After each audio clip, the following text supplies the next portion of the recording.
Hello everyone, I Shaina. Welcome you all at the platform of Batra coaching classes. I hope you all are doing great. This class is for the students, those who are preparing for Master Cadre and Lecturer Cadre English exam, and the topic is literary terms. Literary terms to Master Cadre or Lecturer Cadre to 5 to 10 questions जो है पूछे जाते हैं exam च.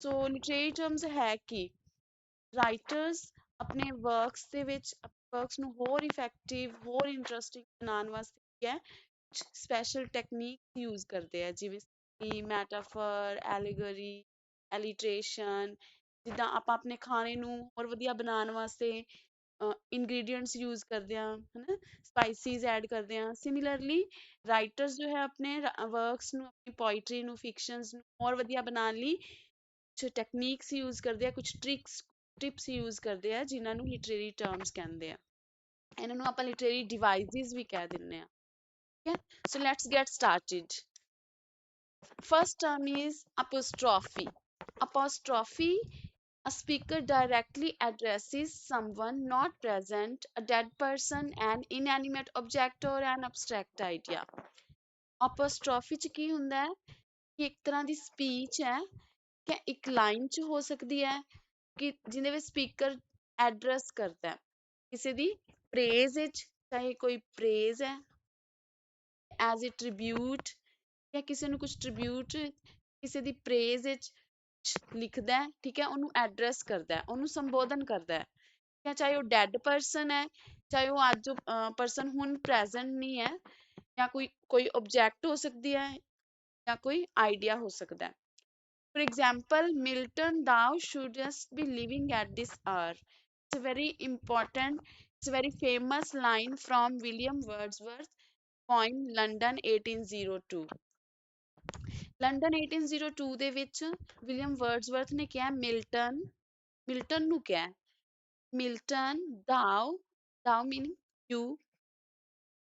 you shouldst be living at this hour ਤੈਨੂੰ ਅੱਜ ਸਾਡੇ ਵਿੱਚ present ਹੋਣਾ ਚਾਹੀਦਾ ਸੀ ਮਿਲਟਨ ਕੀ ਹੈ ਪਿਓਰੀਟਨ ਏਜ ਦਾ ਰਾਈਟਰ ਹੈ ਵਿਲੀਅਮ ਵਰਡਸਵਰਥ ਉਸ ਤੋਂ ਬਾਅਦ ਆਏ ਹੈ ਤਾਂ ਮਿਲਟਨ ਨੂੰ ਯਾਦ ਕਰ ਰਿਹਾ ਹੈ ਮਿਲਟਨ ਦੀ ਯਾਦ ਵਿੱਚ ਲਿਖ ਰਿਹਾ ਹੈ ਕਿ ਤੈਨੂੰ ਅੱਜ ਹੋਣਾ ਉਹਨੂੰ ਸੰਬੋਧਨ ਕਰ ਰਿਹਾ ਹੈ ਉਹਨੂੰ ਕੁਝ ਡੈਡੀਕੇਟ ਕਰ ਰਿਹਾ ਉਹਨੂੰ ਐਡਰੈਸ ਕਰ ਰਿਹਾ ਹੈ ਸੋ ਜਿਹੜੀ ਰਾਈਟਿੰਗ ਵਿੱਚ ਕੁਝ ਆਪਾਂ ਕਿਸੇ ਪਰਸਨ ਨੂੰ ਆਈਡੀਆ ਜਾਂ ਕਿਸੇ ਵੀ ਚੀਜ਼ ਨੂੰ ਐਡਰੈਸ ਕਰਕੇ ਕੁਝ ਰਾਈਟ ਕਰਦੇ ਆ ਇਹਦੇ ਵਿੱਚ ਐਕਸਕਲੇਮੇਟਰੀ ਸਾਈਨ ਵੀ ਆਪਾਂ ਦੇਖ ਸਕਦੇ ਹਾਂ ਉਹ ਕਿਹੜੀ ਹੋਏਗੀ ਸਪੀਚ ਉਹ ਟਰਮ ਕਿਹੜੀ ਹੋਏਗੀ apostrophe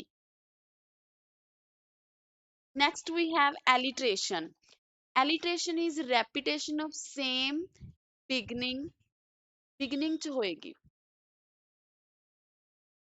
same beginning consonant sound in a sentence ਕਿਸੇ ਇੱਕ sentence ਦੇ ਵਿੱਚ words ਦੀ starting initial sound consonant sound अगर same है for example the curious cat climbed here curious k sound again cat h k sound starting sound climbed starting sound क्या एक ये same है so this will be example of alliteration another example she sells seashells by the seashore here in this line sell sound see sound in the beginning seashore again sound in the beginning of the word which is the sound is consonant the sound should be consonant only not vowel so here sound is being repeated in this line so this will be example of alliteration next is anaphora what is anaphora anaphora is repetition of word or phrase at the beginning of successive line clauses or sentences ਜਿਵੇਂ ਕਿ ਆਪਾਂ ਐਲੀਟ੍ਰੇਸ਼ਨ ਚ ਪੜਿਆ ਕਿ letters ਦੀ repetition ਹੋਊਗੀ sound ਦੀ repetition ਹੋਊਗੀ but here in anaphora words repeat ਕਰਨਗੇ words repeat for example life is a journey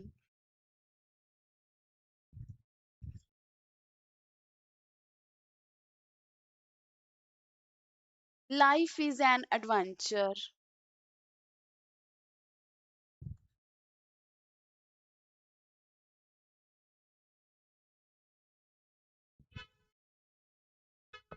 So here, life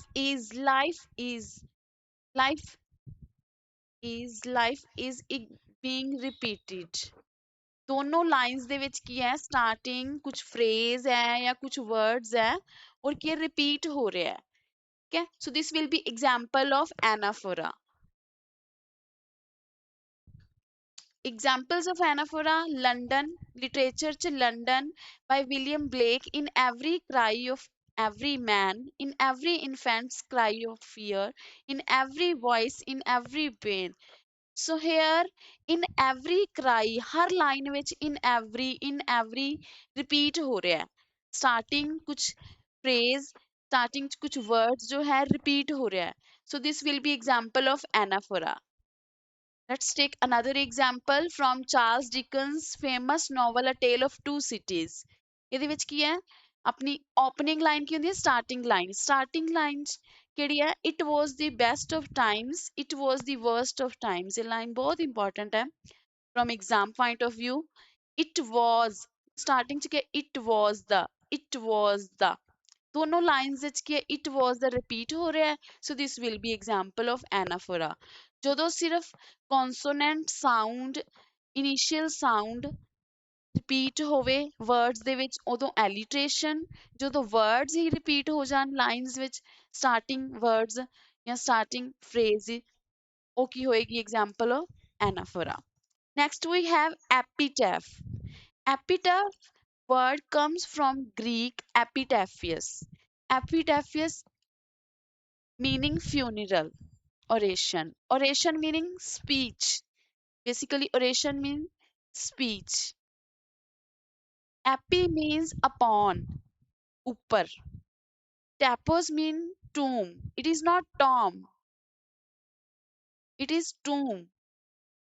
Tomb ਦੇ ਉੱਪਰ ਜੋ ਕੁਝ ਲਾਈਨਸ ਲਿਖੀਆਂ ਜਾਂਦੀਆਂ ਠੀਕ ਹੈ ਕਿਸੇ ਦੀ ਡੈਥ ਤੇ ਉਹਨੂੰ ਡੈਡੀਕੇਟ ਕਰਕੇ ਐਜ਼ ਅ ਟ੍ਰਿਬਿਊਟ ਜਾਂ ਉਹਦੀ ਮੈਮਰੀ 'ਚ ਕੁਝ ਲਾਈਨਸ ਲਿਖਣਾ this will be example of epitaph ਉਹ epitaph ਹੋਏਗਾ ਕਿਸੇ ਪਰਸਨ ਜਿਹੜੇ ਪਰਸਨ ਦੀ ਡੈਥ ਹੋ ਗਈ ਉਹਦੀ ਮੈਮਰੀ ਦੇ ਵਿੱਚ ਕੁਝ ਲਾਈਨਸ ਲਿਖੇ ਨੇ ਕੁਝ ਪੋਇਟਰੀ ਦੀਆਂ ਲਾਈਨਸ ਜਾਂ ਕੁਝ ਕੋਟੇਸ਼ਨਸ ਉਸ ਪਰਸਨ ਨੂੰ ਡੈਡੀਕੇਟ ਕਰਕੇ ਉਹ ਕੀ ਹੋਏਗਾ epitaph.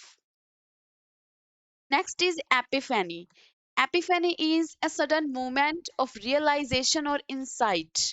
ਜਦੋਂ ਆਪਾਂ ਕੁਝ ਫੀਲ ਕਰਦੇ ਆ ਅਚਾਨਕ ਜੀ ਕੁਝ ਆਪਣੇ ਵਿੱਚ ਅਵੇਅਰਨੈਸ ਆਉਂਦੀ ਹੈ ਕਿਸੇ ਚੀਜ਼ ਨੂੰ ਲੈ ਕੇ ਨੌਲੇਜ ਆਉਂਦੀ ਹੈ ਅਚਾਨਕ ਇਹ as a light bulb movement ਵੀ ਹੋ ਸਕਦਾ ਹੈ ਜੇ ਆਪਾਂ ਕਿਸ ਚੀਜ਼ ਨੂੰ ਲੈ ਕੇ ਜਾਗਰੂਕ ਹੁੰਨੇ ਆ where everything suddenly clicks into place. Epiphany the example the portrait in a portrait of artist as a young man ਇੱਕ ਹੀ ਹੈ ਜੇਮ ਜੋਇਸ ਦਾ ਵਰਕ ਹੈ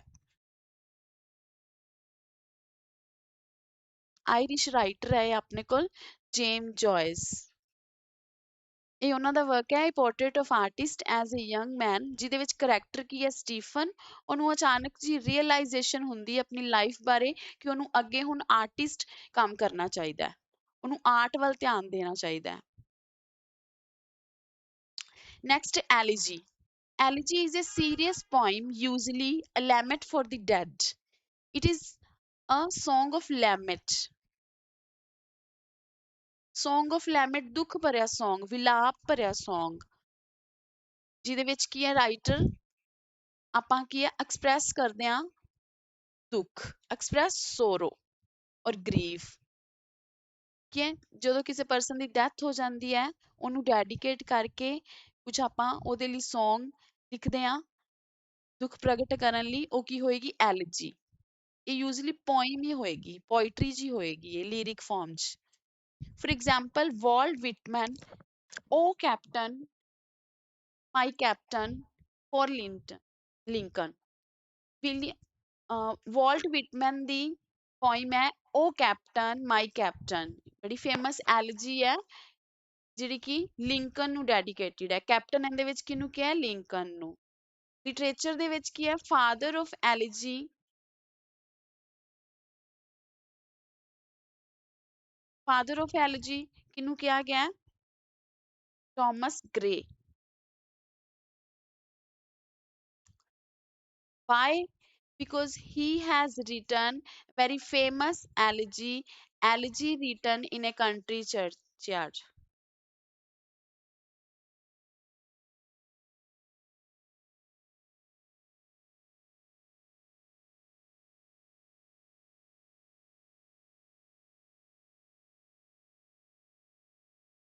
Next is ode. ਜਦੋਂ ਕੋਈ writing ਜਾਂ ਕੋਈ poem, basically it is a poem which is addressed to a specific subject in a praise, ਜਾਂ ਕਿਸੇ person ਲਈ ਵੀ ਹੋ ਸਕਦੀ ਹੈ, ਕਿਸੇ person ਦੀ praise ਲਈ, ਕਿਸੇ subject, ਕਿਸੇ idea, ਕਿਸੇ thing ਨੂੰ ਲੈ ਕੇ ਆਪਾਂ ਕਿਸੇ ਦੀ praise ਵਿੱਚ ਜੋ writing ਲਿਖਦੇ ਆ, ਜੋ poem ਲਿਖਦੇ ਆ, ਉਹ ਕੀ ਹੋਏਗੀ? ode। ਕੀਟਸ ਜੋ ਹੈ ode ਕਰਕੇ ਜਾਣੇ ਜਾਂਦੇ ਆ, ਇਹਨਾਂ ਦੀ ਬੜੀ famous ode ਹੈ, ode on a Grecian urn, ਜਿਹਦੇ ਵਿੱਚ ਇਹਨਾਂ ਨੇ ਕਿਹਾ ਹੈ ਕਿ ਜਿਹੜੀ ਆਰਟ ਹੈ, ਆਰਟ ਕਦੇ ਵੀ ਨਹੀਂ ਮਰਦੀ, art is permanent, art is permanent. ਇਹਨਾਂ ਨੇ ਕਿਹਾ truth is beauty, beauty is truth. ਇਹ ਬੜੀ ਫੇਮਸ ਲਾਈਨ ਹੈ ਇਸ ਪੋਇਮ ਵਿੱਚ। Ode on a Grecian Urn question ਵੀ ਆਉਂਦਾ ਹੈ ਮਾਸਟਰ ਕੈਡਰ ਇੰਗਲਿਸ਼ ਦੇ ਵਿੱਚ, ਕੁਐਸਚਨ ਪੁੱਛਿਆ ਜਾ ਚੁੱਕਿਆ ਹੈ ਕਿ beauty is truth, truth is beauty ਜੋ ਲਾਈਨ ਹੈ ਕਿਹੜੀ ਪੋਇਮ 'ਚ ਹੈ? ਔਡ ਔਨ ਏ ਗ੍ਰੇਸ਼ੀਅਨ ਅਰਨ। ਸੋ ਔਡ ਕੀ ਹੈ? ਜਦੋਂ ਆਪਾਂ ਕਿਸੇ ਦੀ ਪ੍ਰੇਜ਼ ਵਿੱਚ ਜੋ ਪੋਇਮ ਦੀਆਂ ਲਾਈਨਸ ਲਿਖਦੇ ਆ, ਪੋਇਮ ਲਿਖਦੇ ਆ। Next is hyperbole. Hyperbole is an extreme exaggerated statement. Exaggerated meaning ਵਧਾ ਚੜਾ ਕੇ ਕਹਿਣਾ, ਗੱਲ ਨੂੰ ਵਧਾ ਚੜਾ ਕੇ ਕਹਿਣਾ। ਜਿਵੇਂ ਕਿ ਪੰਜਾਬੀ ਚ ਕਹੀਏ ਰਾਈ ਦਾ ਪਹਾੜ ਬਣਾਉਣਾ। ਆਪਾਂ ਕਿਸੇ ਨੂੰ ਕਈ ਵਾਰੀ ਰੀਅਲ ਲਾਈਫ ਵਿੱਚ ਵੀ ਆਪਾਂ ਕਿਸੇ ਨੂੰ ਦੋ ਚਾਰ ਫੋਨ ਕਰਕੇ ਹੀ ਕਹਿ ਦਿੰਦੇ ਆ ਕਿ ਮੈਂ ਤੈਨੂੰ 36 ਵਾਰ ਫੋਨ ਕਰਤੇ, ਹਨਾ? ਆਪਾਂ ਕੀ ਵਧਾ ਚੜਾ ਕੇ ਕਹਿ ਦਿੱਤਾ। For example I have told you a million times, ਮੈਂ ਤੈਨੂੰ ਮਿਲੀਅਨ ਟਾਈਮਸ ਦੱਸ ਦਿੱਤਾ। ਆਪਾਂ ਕਿਸੇ ਨੂੰ ਦੋ ਚਾਰ ਦਿਨ ਹੀ ਹੋਇਆ ਨਹੀਂ ਦੇਖਿਆ, ਮਹੀਨਾ ਹੀ ਹੋਇਆ ਹੁੰਦਾ ਤੇ ਆਪਾਂ ਕਹਿ ਦਿੰਦੇ ਆ ਕਿ ਸਾਲ ਹੋ ਗਏ, ਕਈ ਸਾਲ ਹੋ ਗਏ ਤੈਨੂੰ, ਐਵੇਂ ਲੱਗਦਾ ਜਿਵੇਂ ਆਪਾਂ ਕਈ ਸਾਲ ਹੋ ਗਏ ਮਿਲੇ ਹੀ ਨਹੀਂ। I have not seen you in ages। Next is metaphor। Metaphor is a direct comparison saying one thing is another। Metaphor ਕੀ ਹੈ? Comparison ਕਰਨਾ ਇੱਕ ਚੀਜ਼ ਦਾ ਦੂਸਰੀ ਚੀਜ਼ ਨਾਲ, ਤੇ ਇੱਕ person ਦਾ ਦੂਸਰੀ ਚੀਜ਼ ਨਾਲ ਕੰਪੇਅਰ ਕਰ ਦੇਣਾ। For example, she has a heart of gold। ਆਪਾਂ ਉਹਦੇ ਹਾਰਟ ਨੂੰ ਕਹਿ ਰਹੇ ਹਾਂ ਕਿ ਆਪਾਂ ਉਹਨੂੰ ਕੰਪੇਅਰ 골ਡ ਨਾਲ ਕਰ ਰਹੇ ਹਾਂ ਕਿ ਗੋਡ ਕਿੰਨਾ ਪਿਓਰ ਹੈ, ਕਿੰਨੇ ਵੈਲਿਊਏਬਲ ਹੈ। ਸੋ ਸ਼ੀ ਇਜ਼ ਆਲਸੋ ਵੈਲਿਊਏਬਲ। ਆਪਾਂ ਉਹਨੂੰ ਸ਼ੀ ਨੂੰ 골ਡ ਨਾਲ ਕੰਪੇਅਰ ਕਰ ਰਹੇ ਹਾਂ। she has purity, ਇਹ ਕਹਿਣ ਦੀ ਬਜਾਏ ਆਪਾਂ ਕਹਿ ਰਹੇ ਹਾਂ she has heart of gold। ਉਹਨੂੰ 골ਡ ਨਾਲ ਕੰਪੇਅਰ ਕਰ ਰਹੇ ਹਾਂ। All the world is a stage। It's a very famous line from William Shakespeare play As You Like It। ਇਹਦੇ ਵਿੱਚ ਲਾਈਨ ਆਉਂਦੀ ਹੈ all the world is a stage। World ਨੂੰ ਕੀ ਹੈ? ਸਾਰੇ ਵਰਲਡ ਦੀ ਦਾ ਕੰਪੈਰੀਜ਼ਨ ਕਿਹਦੇ ਨਾਲ ਕਰਤਾ? ਸਟੇਜ ਨਾਲ। कहते all the men and women are, ਅੱਗੇ ਇਹ ਲਾਈਨ ਹੈ all the men and women are players। ਜਿਹੜੇ men and women ਆ ਸਾਰੇ ਡਰਾਮੇਬਾਜ਼ ਹੈ, ਕਿ ਸਾਰੇ ਕੀ ਹੈ? ਪਲੇਅਰਸ ਹੈ, ਐਕਟਰਸ ਹੈ, ਇੱਥੇ ਐਕਟ ਕਰ ਰਹੇ ਹੈ। ਤੇ ਵਰਲਡ ਵੀ ਕੀ ਹੈ? ਇੱਕ ਸਟੇਜ ਦੀ ਤਰ੍ਹਾਂ ਹੈ। ਸੋ ਆਪਾਂ ਅਗਰ ਇੱਕ ਚੀਜ਼ ਨੂੰ ਦੂਸਰੀ ਨਾਲ ਕੰਪੇਅਰ ਕਰ ਦਿੰਨੇ ਆ ਵਿਦਆਊਟ ਯੂਜ਼ਿੰਗ ਲਾਈਕ ਔਰ ਐਜ਼, ਜਦੋਂ ਆਪਾਂ ਲਾਈਕ ਔਰ ਐਜ਼ ਯੂਜ਼ ਕਰਨਾ ਹੈ ਕੰਪੈਰੀਜ਼ਨ ਵੇਲੇ, ਉਹ ਕੀ ਹੋਏਗਾ? ਸਿਮਲੀ। ਜਦੋਂ ਲਾਈਕ ਔਰ ਐਜ਼ ਯੂਜ਼ ਕਰਕੇ ਆਪਾਂ ਦੋ ਚੀਜ਼ਾਂ ਨੂੰ ਕੰਪੇਅਰ ਕਰਦੇ ਹਾਂ, ਉਹ ਹੋਏਗਾ simile. He is as brave as a lion. ਉਹਦੀ ਬਰੇਵਰੀ ਨੂੰ ਆਪਾਂ ਲਾਇਨ ਨਾਲ ਕੰਪੇਅਰ ਕਰਤਾ। ਹੀ ਨੂੰ, ਕਿਸੇ ਪਰਸਨ ਨੂੰ ਆਪਾਂ ਲਾਇਨ ਨਾਲ ਕੰਪੇਅਰ ਕਰ ਰਹੇ ਹਾਂ ਵਿਦ ਯੂਜ਼ਿੰਗ ਐਜ਼। ਇਹ ਰੈਕੋਗਨਾਈਜ਼ ਕਰਨਾ ਬਹੁਤ ਈਜ਼ੀ ਹੋਏਗਾ ਕਿਉਂਕਿ ਇਹਦੇ ਵਿੱਚ ਲਾਈਕ ਔਰ ਐਜ਼ ਹੈ। ਸ਼ੀ ਇਜ਼ ਲਾਈਕ ਅ ਸਨ, ਉਹਨੂੰ ਆਪਾਂ ਸਨ ਨਾਲ ਕੰਪੇਅਰ ਕਰ ਰਹੇ ਹਾਂ। ਕਿਸੇ ਗਰਲ ਨੂੰ ਆਪਾਂ ਸਨ ਨਾਲ ਕੰਪੇਅਰ ਕਰਤਾ ਹੈ, ਮੂਨ ਨਾਲ ਕੰਪੇਅਰ ਕਰਤਾ ਹੈ, ਕਿਸੇ ਵੀ ਚੀਜ਼ ਨੂੰ ਜਦੋਂ ਲਾਈਕ ਔਰ ਐਜ਼ ਯੂਜ਼ ਹੋਏਗਾ ਉਦੋਂ ਕੀ ਹੋਏਗੀ? Simile. Next is irony. Irony is a contrast between expectation and reality। ਆਪਾਂ ਰੀਅਲ ਲਾਈਫ ਵਿੱਚ ਵੀ ਐਕਸਪੈਕਟ ਕੁਝ ਕਰਦੇ ਆ ਲੇਕਿਨ ਹੋ ਕੁਝ ਹੋਰ ਜਾਂਦਾ ਆਪਣੇ ਨਾਲ। ਆਪਾਂ ਸੋਚ ਕੁਝ ਹੋਰ ਰਹੇ ਹੁੰਨੇ ਆ ਲੇਕਿਨ ਉਹਦੇ ਬਿਲਕੁਲ ਆਪੋਜ਼ਿਟ ਸਿਚੁਏਸ਼ਨ ਹੋ ਜਾਂਦੀ ਹੈ। An unusual or unexpected part of the situation. For example, ਕੋਈ person ਬਹੁਤ ਮੋਟਾ ਲੱਗ ਰਿਹਾ ਆਪਾਂ ਉਹਨੂੰ ਮਜ਼ਾਕ ਕਰਕੇ ਵੀ ਕਹਿ ਦਿੰਨੇ ਆ ਕਿ ਅੱਜ ਤੂੰ ਬਹੁਤ ਪਤਲਾ ਲੱਗ ਰਿਹਾ ਹੈ। ਠੀਕ ਹੈ, looking out the window at the powering thunderstorm and saying what a lovely day।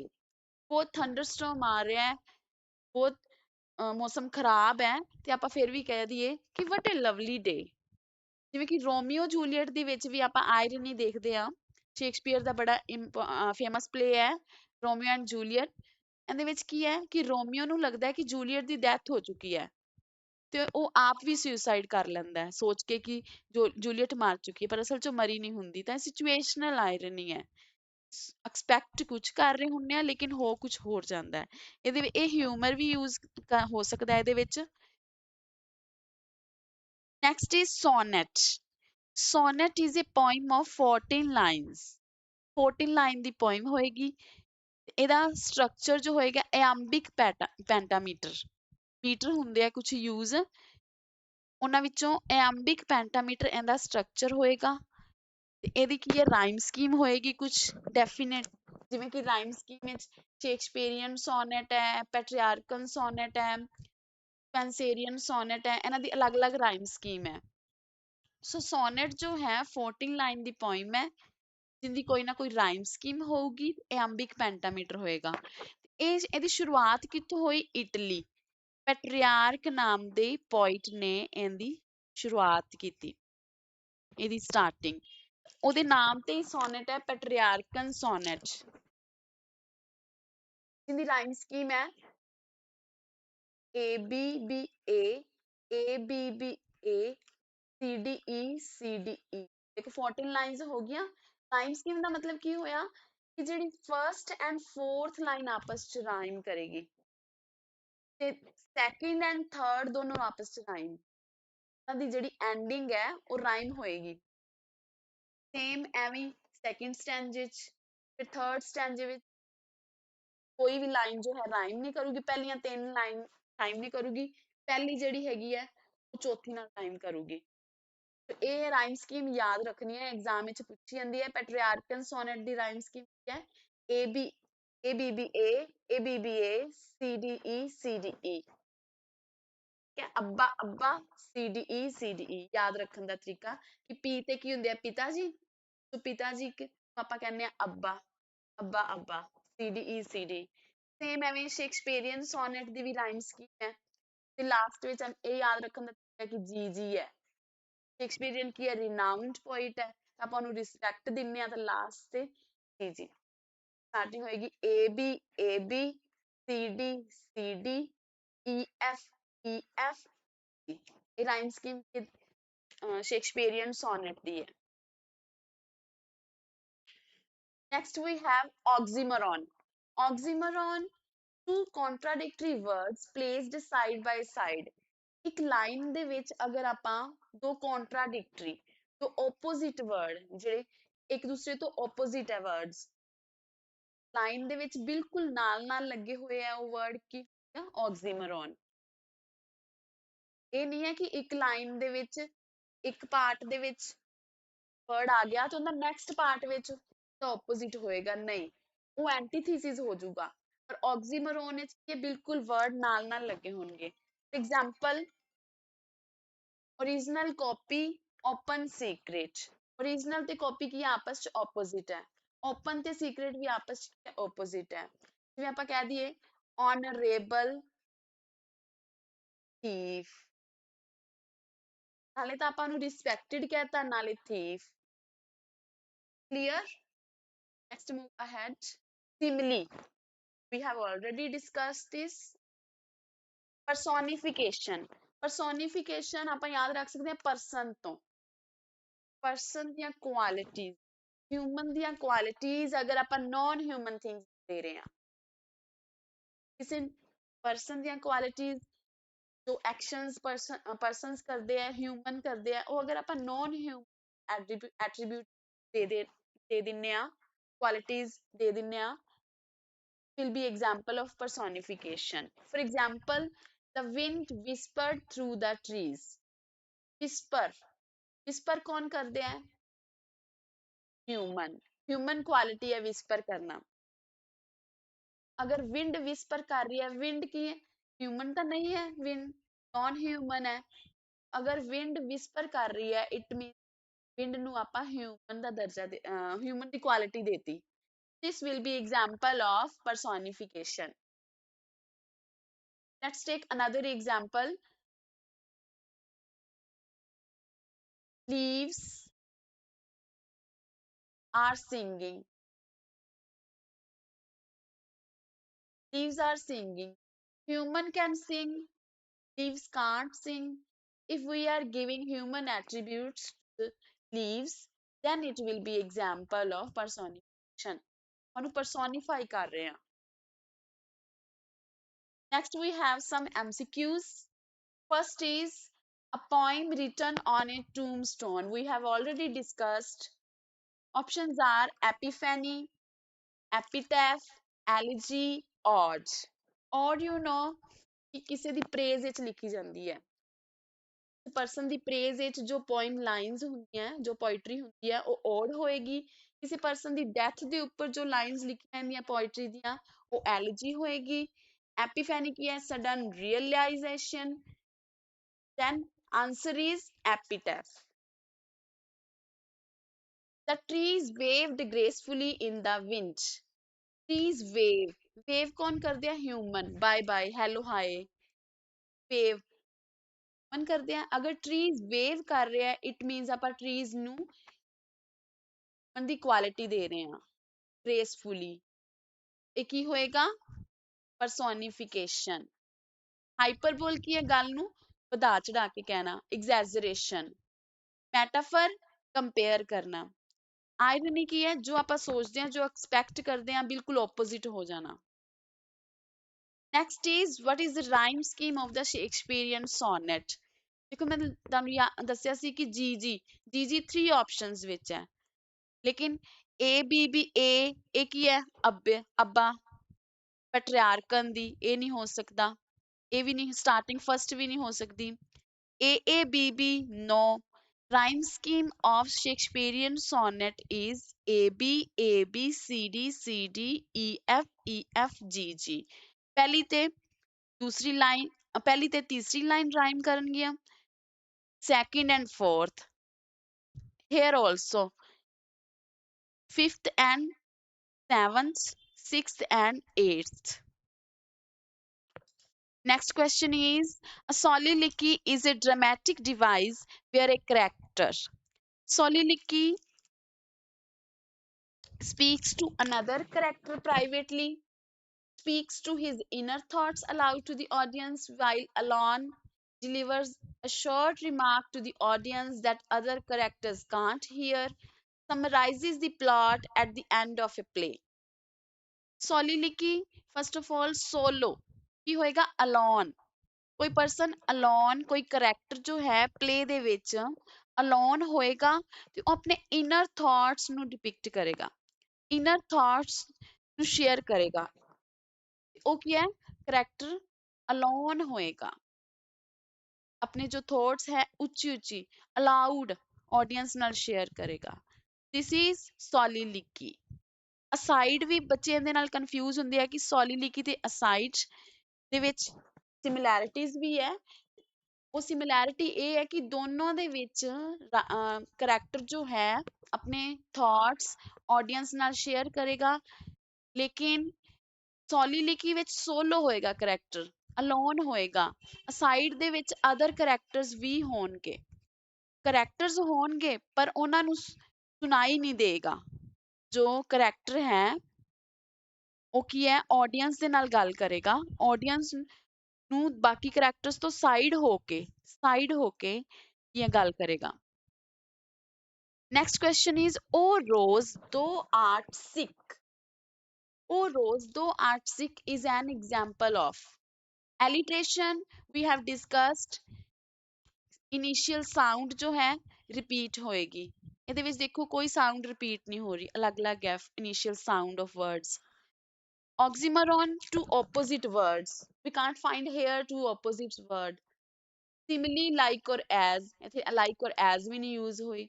So apostrophe is the right answer. Why apostrophe? ਜਦੋਂ ਆਪਾਂ ਕਿਸੇ ਨੂੰ ਕੁਝ ਐਡਰੈਸ ਕਰਕੇ ਕਹਿੰਦੇ ਆ, ਇੱਥੇ ਰੋਜ਼ ਨੂੰ ਐਡਰੈਸ ਕਰਕੇ ਕਿਹਾ ਕਿ ਦੋ ਆਰ ਸਿਕ, ਰੋਜ਼ ਨੂੰ ਕੁਝ ਐਡਰੈਸ ਕੀਤਾ ਹੈ। Next question is, a paradox is a statement that, paradox ਕੀ ਹੈ? ਇੱਕ statement ਹੈ ਜੋ ਕੀ ਹੈ self contradictory ਹੈ। self contradict ਆਪਣੇ ਆਪ 'ਚ ਹੀ opposite statement but reveals a deeper truth। ਆਪਾਂ ਨੂੰ ਕਈ ਵਾਰ ਸਮਝ ਨਹੀਂ ਆ ਰਹੀ ਹੁੰਦੀ ਕਹਿਣਾ ਕੀ ਚਾਹੁੰਦੇ ਆ, ਲੇਕਿਨ ਉਹ ਆਪਣੇ ਆਪ ਵਿੱਚ opposite statement ਹੁੰਦੀ। Next is, parting is such sweet sorrow is a famous example of metaphor, oxymoron, personification, anaphora। metaphor ਦੋ ਚੀਜ਼ਾਂ ਨੂੰ compare ਕਰਦੇ ਆ, ਇੱਥੇ ਕੋਈ comparison ਨਹੀਂ ਹੈ। oxymoron, yes, ਜਦੋਂ two opposite words ਜੋ ਹੈ ਨਾਲ ਨਾਲ ਲੱਗੇ ਹੋਣ। sweet ਮਿੱਠਾ, sorrow ਦੁੱਖ, ਦੋਨੋਂ opposite words ਹੈ। personification ਕੀ ਹੈ? non human ਨੂੰ human attributes ਦੇਣਾ। anaphora ਕੀ ਹੈ? words lines ਦੀ starting same ਹੋਣੀ। Let us move to the next question. Next question is, the crackle of the logs in the fireplace uses which device? Crackle, hyperbole, onomatopoeia, simile, oxymoron. Which one is the right answer? Right answer is onomatopoeia. To crackle, sound words, ਜਿੱਦਾਂ ਦੇ words same ਉਦਾਂ ਦੀ sound ਹੋਵੇ, sorry ਜਿੱਦਾਂ ਦੀ sound ਉਦਾਂ ਦੀ word, ਜਿਵੇਂ ਦੀ sound ਹੈ ਉਹਨੂੰ copy ਕਰਕੇ ਲਿਖਣਾ, ਜਿਵੇਂ ਦੀ sound ਹੈ ਉਹਨੂੰ imitation ਵਿੱਚ ਉਹਦੇ word ਬਣਾ ਦੇਣਾ, ਉਹਨੂੰ write ਕਰ ਦੇਣਾ, ਉਹ ਕੀ ਹੋਏਗਾ onomatopoeia। For example, buzz, hiss, ਇਦਾਂ ਦੀ sound words ਉਹ ਕੀ ਹੋਣਗੇ onomatopoeia। crackle ਵੀ ਕੀ ਹੈ sound word ਹੈ, ਚਿੜਚਿੜਾਣਾ, ਚਿੜਕ ਚਿੜਕ ਆਵਾਜ਼ ਆਣੀ। hyperbole exaggeration ਹੈ। simile ਕੀ ਹੈ? ਦੋ words ਵਿੱਚ ਦੋ ਚੀਜ਼ਾਂ ਵਿੱਚ comparison ਹੈ। oxymoron ਕੀ ਹੈ? ਦੋ opposite words ਨਾਲ ਨਾਲ ਹੋਣੇ।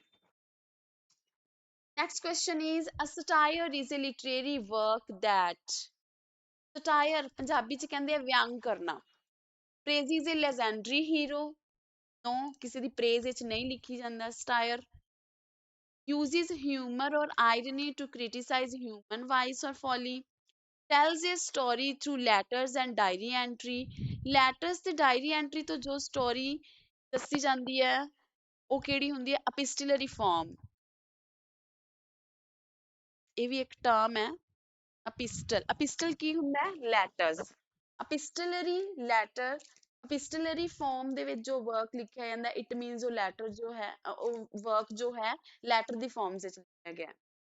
focuses purely on nature and beauty, no satire ਦੇ ਵਿੱਚ nature ਤੇ beauty ਦੀ ਗੱਲ ਨਹੀਂ ਹੁੰਦੀ, ਨਾ ਹੀ ਕੋਈ letters ਦੀ ਗੱਲ।